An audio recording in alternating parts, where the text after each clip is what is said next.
Jason, hubungan antara energi atau arwah leluhur dengan perayaan Imlek itu apa sih? Mungkin ada ritual tertentu untuk menghormati arwah leluhur pada saat perayaan kira-kira? Biasanya sih rata-rata kalau untuk yang besoknya mau Imlek kan malamnya ya kita ya, atau mungkin paginya, ada yang ambil pagi. Kalau untuk pagi itu kita untuk menghormati leluhur-leluhur kita itu dengan cara sembahyang. Ya kalau untuk malamnya ya kita biasanya sembahyang dulu ya dengan kepercayaan kita. Oke. Nah, Imlek itu kan sudah dikaitkan dengan peruntungan dan nasib nih, Cek. Dalam pandangan Cece ini, apakah ada kaitan mistis antara perubahan tahun dari tahun lama ke tahun baru ini dengan nasib seseorang? Dan gimana cara kita mempersiapkan diri secara spiritual? Nah kalau dari saya hitungannya kan biasanya kan setiap tahun itu kita bilangnya ada ciong ya, kita bilang kurang beruntung ya. Untuk setiap tahun itu kan beda-beda, itu kita lihat itu dari sionya dia ya. Nah kalau untuk sio-sio itu biasanya kalau kita biasa rata-rata dikiasin gitu. Artinya apa? Dikias itu jadi kita bilang hitungannya kayak membuang sial gitu. Jadi jangan sampai di tahun ini kita mendapatkan keberuntungan atau misalkan yang tidak bagus kayak gitu. Oke.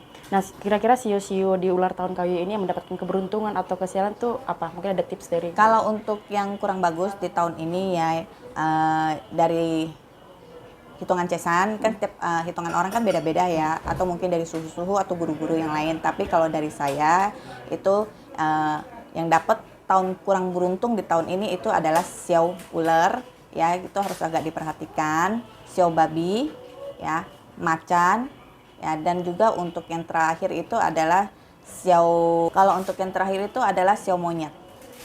Nah, Cek kan ada di Imlek itu kayak ada lampion, terus ada simbolik warna merah. Mungkin secara mistis atau ini ada definisi tertentu nggak? Dan gimana cara simbol-simbol ini mempengaruhi orang-orang? Nah, sebenarnya kan kalau misalkan kita mau Imlek ini kan biasanya kan rata-rata kita harus memakai baju merah ya. Merah itu melambangkan keberuntungan atau kita bilang hoki. Makanya kan kita setiap untuk hari pertama itu memakai baju merah. Cek, katanya kan Imlek itu identik dengan membersihkan rumah atau dipercaya untuk mengusir energi negatif. Dari perspektif mistis itu, apakah ada kaitan antara pembersihan rumah ini dengan proses spiritual yang lebih dalam gitu? Iya, memang itu rata-rata ya biasanya ya. Kalau kita kan mau Imlek ini selalu ada pembersihan rumah gitu. Bisa juga dengan cara dengan tersendiri, hitungannya lap-lap atau bersih-bersih kita punya rumah. Jadi untuk membersihkan energi negatif ya selama di tahun kemarin itu biar energi positif itu bisa masuk ke dalam rumahnya kita. Oke, Cek, ada tempat atau waktu tertentu nggak kalau misalnya kita yang dianggap memiliki energi spiritual yang lebih kuat? Misalnya kan kayak tempat tertentu itu dianggap sakral atau lebih berhubungan dengan dunia gaib selama perayaan Imlek itu ada nggak waktu tertentu? Biasanya sih rata-rata kalau kita itu ke wihara atau ke kelenteng ya.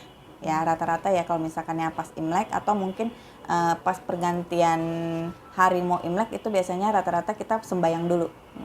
Oke. Nah, kira-kira ada ini nggak sih, Cek, apa yang bisa dilakukan seseorang untuk melindungi diri dari energi negatif misalnya saat Imlek? Mungkin ada ritual tertentu selain yang itu tadi? Yang saya lihat tuh rata-rata ya, itu biasanya rata-rata itu semua melepaskan binatang dan juga bisa juga dengan gunting rambut. Nah, itu juga bisa untuk melepaskan energi negatif atau mungkin hitungannya menghilangkan ya yang kurang bagus di dalam tubuh kita. Nah, Cek, ini kan dari perspektif paranormal atau indigo atau apalah kita bilang. Nah, itu Cece pernah atau merasakan nggak energi yang signifikan di sekitar Imlek? Mungkin ada peristiwa atau fenomena-fenomena yang lebih sering terjadi nih selama periode Imlek ini. Mungkin akan adakah bentuk penerawangannya, Cece? Untuk fenomena itu biasanya sih kita ya sebelum kita berangkat atau mau kemana pun kita selalu berdoa dulu ya, itu paling pertama-tama ya hitungannya ya. Terus juga bisa identik dengan hujan gitu. Biasanya rata-rata gitu Imlek itu biasanya hujan. Nah, hujan itu bisa didefinisikan untuk membawa keberuntungan Ya, yang seperti apakah? kita bilang berkah kita bilangnya. Oke. Cek, ini kan tahun Sio Ular Kayu ini tuh ada makna mistis gak? Dan gimana pengaruhnya terhadap kehidupan spiritual masyarakat Tionghoa? Kira-kira di tahun Sio Ular Kayu. Sebenarnya kalau untuk sio ular kayu ini hitungannya kan setiap tahun itu kan pergantian sio itu beda-beda hitungannya. Biasa sih rata-rata kalau misalkan ya untuk pergantian sio ular kayak gini tergantung dia unsurnya apa hitungannya kan. Nah untuk di tahun ini itu biasa rata-rata ada bencananya apa gitu. Tapi kalau untuk di tahun ini saya lihat itu yang harus agak berhati-hati adalah bencana alam. Itu contohnya itu adalah air. Oke. Cek kan tadi yang Cece sebutkan tadi kan ada beberapa sio tuh. Nah mungkin di tahun sio ular kayu ini tuh yang membawa keberuntungan bagi semua sio itu ada nggak? Misalnya kayak yang sio-sio tertentu yang beruntung atau lebih terpengaruh oleh energi tahun ini kira-kira apa? Jika dipasangkan misalnya sama sio ular kayu. Kalau untuk yang paling beruntung ya, yang saya lihat ya untuk di tahun ular kayu ini yang paling bagus itu nomor satu itu adalah ayam. Itu kita bilang itu deretan yang paling pertama yang paling bagus gitu. Tapi kalau untuk yang kurang hoki, ciongnya itu yang harus agak diwaspada itu adalah sio babi karena dia urutan itu paling pertama. Nah, kalau untuk keduanya itu yang kurang bagus itu ular, itu yang harus agak hati-hati juga. Mungkin ada tanggal-tanggal khusus, tanggal nikah khusus gitu atau apa ya memilih rumah feng shui-nya ke arah mana untuk di tahun ini? Nah, itu biasa rata-rata gini, kalau misalkan yang kurang beruntung ciong untuk di tahun ini ya, kalau bisa hitungan biasa sih rata-rata kita tidak memperbolehkan hitungannya untuk pindah rumah atau mungkin untuk beli rumah gitu loh kan. Karena kan di tahun ini dia kurang bagus hitungannya atau membuka usaha hitungannya gitu. Takutnya ya bukannya apa-apa dia lagi ciong tahun ini memaksakan diri untuk membuka usaha, pindah rumah gitu kan, takutnya berdampak ke balik ke dianya. Oke, mungkin ada wejangan khusus nggak Cek, gimana ya untuk selama perayaan tahun baru ini kan ini udah berdekatan nanti sama Natal, tahun baru, terus sama Idul Fitri nih akan ada apa ya perubahan-perubahan besar nggak atau perubahan-perubahan yang nggak diinginkan oleh masyarakat dalam selama menjelang perayaan tahun-tahun baru ini atau ada mungkin nanti yang mengalami kerusuhan atau apa? Kalau saya lihat sih perubahan kayak gitu sih nggak terlalu besar-besar banget ya hitungannya. Paling rata-rata yang saya lihat itu dalam hal usaha ya. Usaha itu dalam dagang kayak gitu ya saya lihat akan banyak ya kita bilang terjun payung. Kita bilang kebangkrutan lah. Jadi untuk di tahun ini harus agak berhati-hati dalam investasi uang. Oke. Apa ya untuk fenomena-fenomena di tahun baru ini kan Januari itu udah mulai banyak kebakaran yang terus beruntun gitu. Mungkin ada unsur ketidaksengajaan atau unsur-unsur lain nggak yang mengakibatkan itu terjadi dan bagaimana nanti untuk kedepannya apakah akan ada fenomena baru lagi selain kebakaran?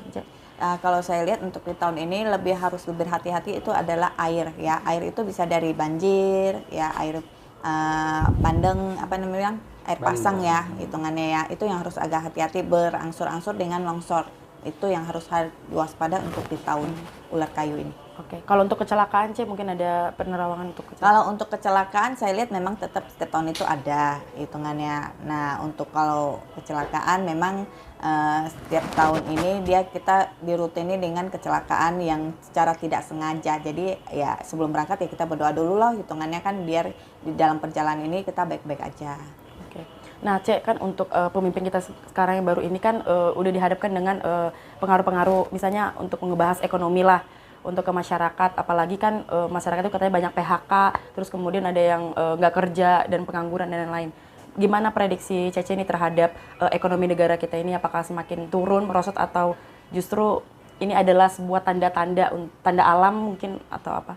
Sebenarnya sih memang di tahun ini kalau saya lihat itu memang banyak yang PHK ya hitungannya, banyak yang pengangguran. Nah itu berangsur dengan banyak yang PHK, banyak pengangguran. Nah itu biasa rata-rata selalu terjadi banyak kejahatan karena kan orang kan mikirnya hitungannya udah buntu nih. Nah itu nih penjahat-penjahat ini mulai bereaksi dan juga akan muncul banyak penjahat-penjahat baru. Nah itu yang harus agak dihati-hati untuk di tahun ini gitu.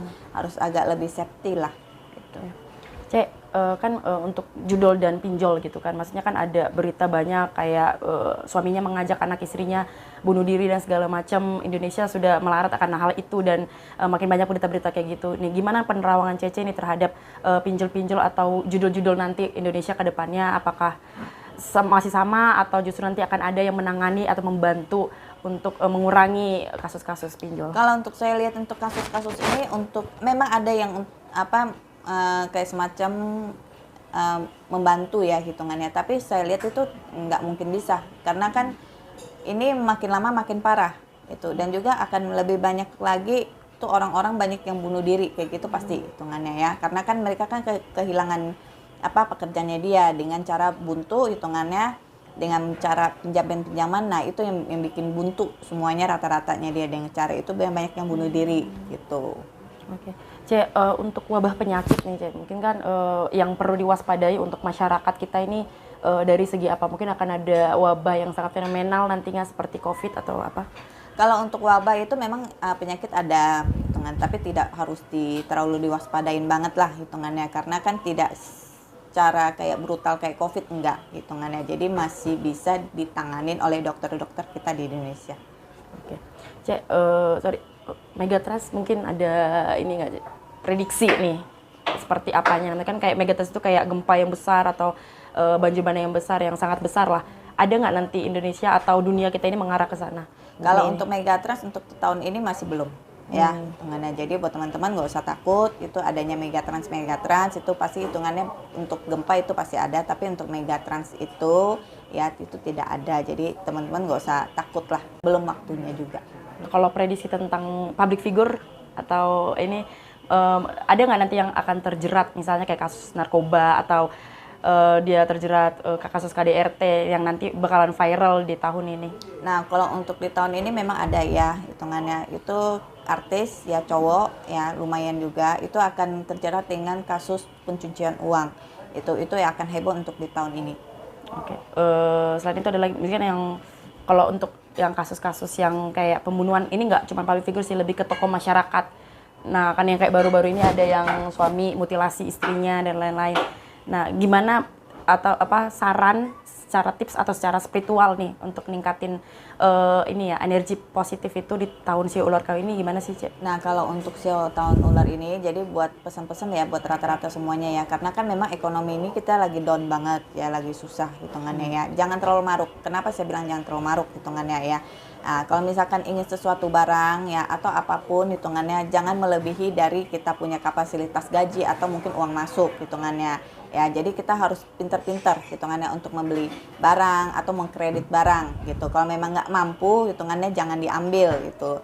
Jangan mikir sekarang kita kerja gaji ada, tapi itu hati-hati ya, karena kan kita nggak tahu nih kita kerja ini apakah bisa tiba-tiba di PHK atau diberhentikan, atau mungkin usaha kita nih ya ini lagi naik atau mungkin di bulan keberapa turun gratis. Nah, itu yang bikin orang-orang itu rata-rata yang kebanyakan bunuh diri atau mungkin pinjaman kayak gitu. Jadi kalau bisa beli lah hitungannya, beli cash aja, nggak usah kredit karena kan bunga makin lama makin tinggi ya gitu. Jadi harus agak lebih tahu gitu, harus bisa menghitung lah kita punya keuangan. Jadi kan kemarin banyak komentar yang kayak apa gimana perdagangan online sama perdagangan yang offline nih, Cek. Maksudnya pedagang-pedagang kita yang rentan umurnya sudah tua, kemudian yang online masih peka lah sama yang kemudian yang muda masih peka sama yang online. Nah, gimana pandangan Cece terhadap nanti penjualan perdagangan di Indonesia itu seperti apa? Kalau untuk perdagangan yang kita Indonesia hitungannya saya lihat untuk online itu akan lebih naik ya hitungannya. Kalau offline itu akan mengalami banyak yang kehancuran. Jadi kalau bisa untuk dalam usaha kita harus ikutin zaman.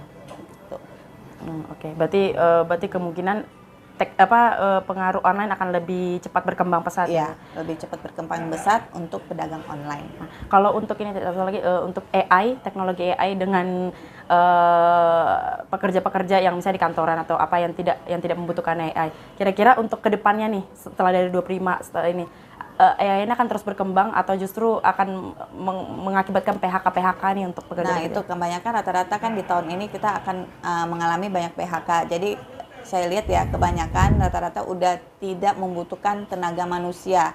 Lebih ke kita bilang robot ya. Nah, itu akan terjadi banyak PHK besar-besaran.